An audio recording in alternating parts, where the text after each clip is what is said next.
This is lesson 2 of week 1. In this lesson, we are going to look at the head element. In the previous lesson, we created a template, and from that template, we created an index page. We are going to focus on the element that comes between the start and the end head tag. Information written within the head tag are not displayed on the web page, and we are going to look at the different elements that are used within the head tags. We are going to discuss 3 of these tags in detail, and the other 3 we will discuss when we get to CSS and JavaScript. The first tag we're going to look at is the base tag.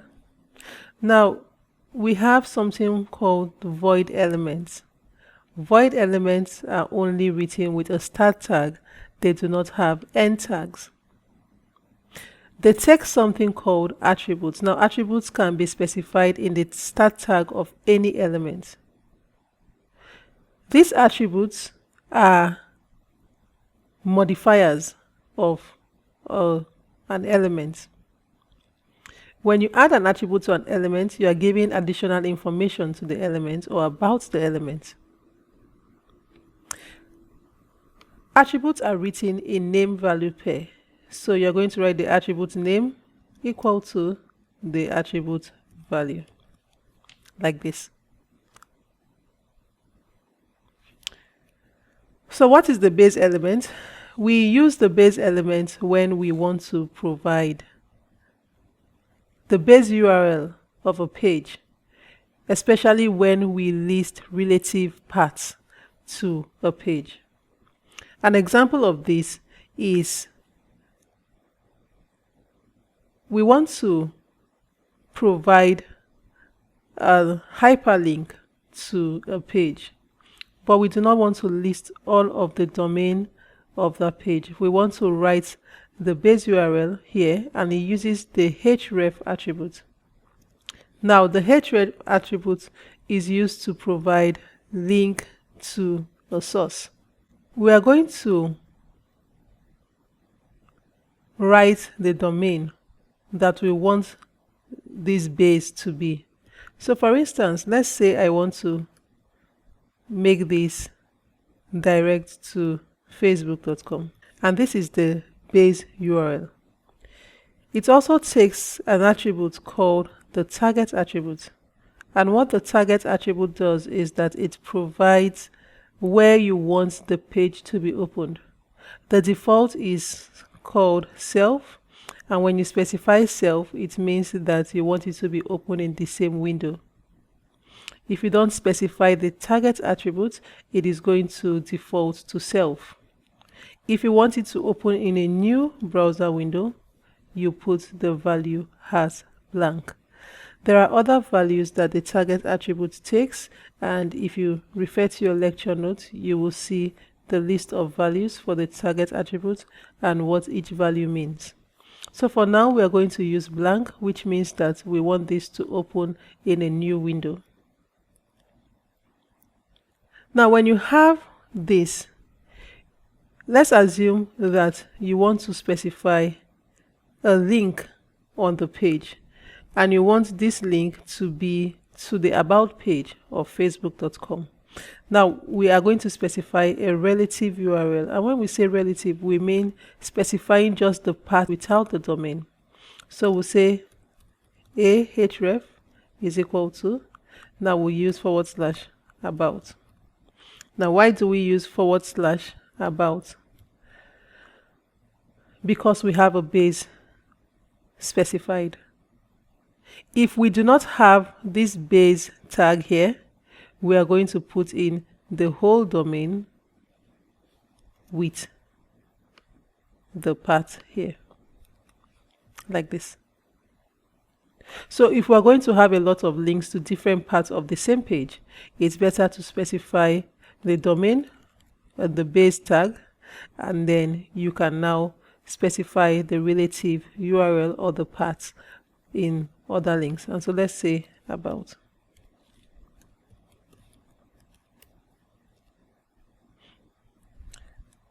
So I will save this. If we go back to our desktop and we look at the folder, we have the index.html here. I want to open this, and I'm going to open with Google Chrome. We have the web page and we have the about link, and when I click on this, it goes straight to, opens in a new tab and goes straight to Facebook about page. If I go back to my code and I remove this code of the base and I specify about, I refresh this page, it is no longer going to be found because there is no domain for the relative URL that I specified. So this base tag is useful for when you want to have a lot of relative URL in the page. You specify the base in the head section of the page. Now take note that you want to specify just one base there. It is going to ignore other bases after the first one. This brings us to comments in HTML. Now take note that I had to delete this to illustrate what happens. But if you don't want to delete a code, maybe you want to use the code later on, and you don't want the browser to act on that code, we have something called comments in HTML. And to write a comment, you start with a less than sign, an exclamation mark, and 2 dashes like this. And then you end with 2 and a greater than sign. Now this code remains on your page, but is exempted from execution.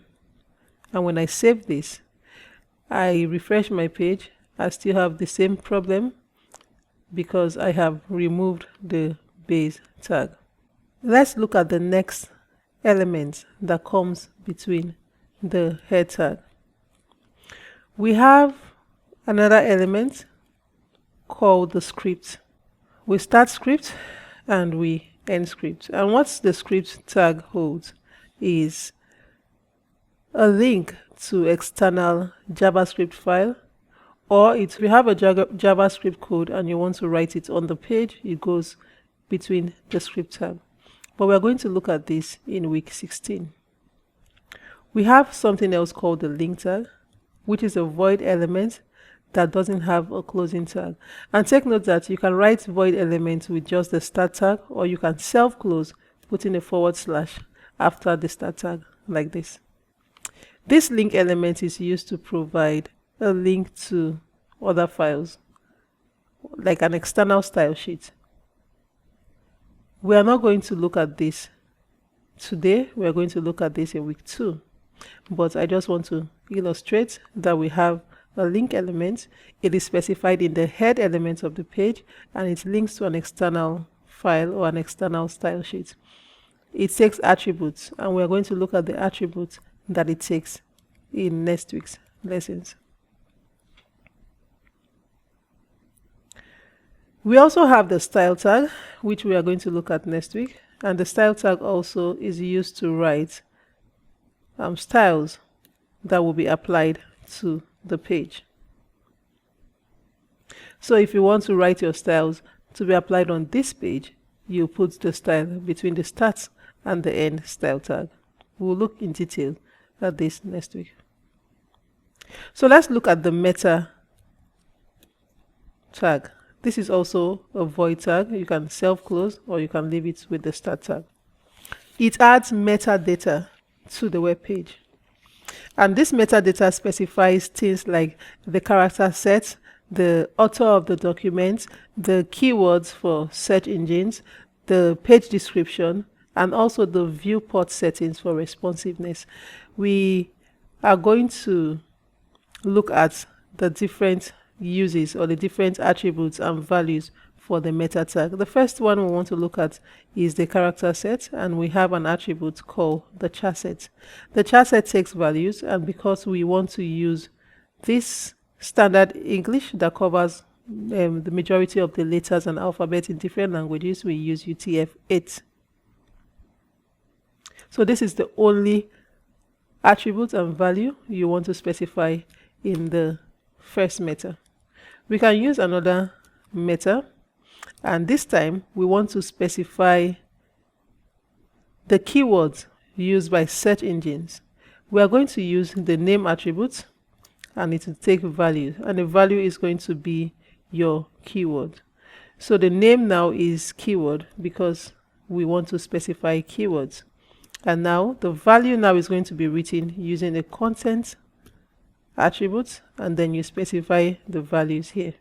So let's say this is a page that gives us information about HTML5, it gives us about CSS3, it gives us about JavaScript, it gives us about, let's say, jQuery,